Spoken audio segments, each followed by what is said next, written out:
Well, it's time for the On the Map series where we put your village centre stage. Sara's here, actually. Sara, where on earth have you been? Well, it's a village stroke suburb this week, actually. It's a lovely little place called Ifield, which is one of 14 neighbourhoods in Crawley.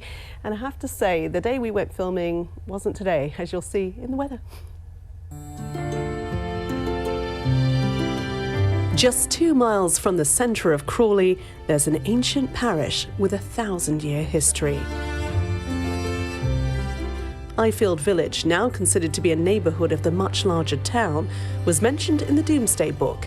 Parts of it are now a conservation area, which is where I meet my guide to Ifield today, Jenny Frost. Hello and welcome to a very wet Ifield. It's not a nuclear village like some, it's more what you might think of as facilities. It is part of Crawley, but it gives a really nice transition from that urban area into the village area.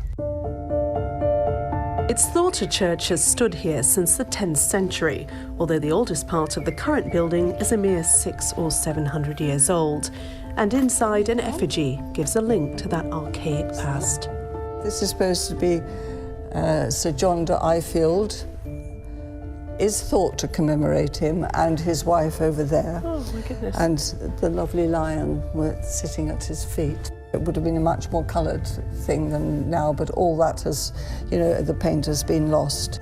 Passing back through the Lich Gate, Jenny takes me on a walk through the village, pointing out the many listed buildings, the vicarage, the former butchers, and the inn where reformist Elizabeth Fry carried out some of her work. One final stop on my tour, the watermill. The original 17th century mill was destroyed in the Civil War, but after being rebuilt was used until the 1920s, then allowed to go to ruin, until local volunteers stepped in. The trees had invaded the building and they dislodged the roof. It's also got so much to teach us from the point of view of engineering and inventions.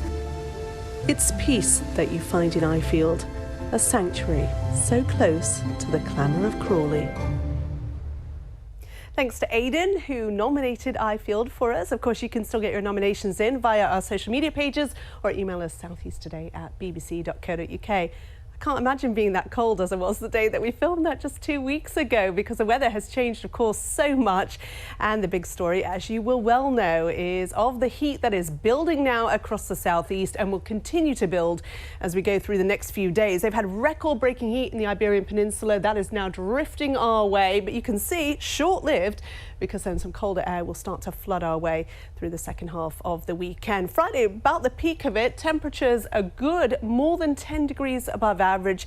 And even as I talk to you right now, we've got plenty of sunshine. We're already in the mid-20s Celsius out there, looking at a top temperature this afternoon of 26, possibly 27 degrees, and very high UV and very high pollen. Tomorrow morning then we'll start with temperatures not too warm, I don't think, overnight tonight. That's going to build tomorrow night into Friday.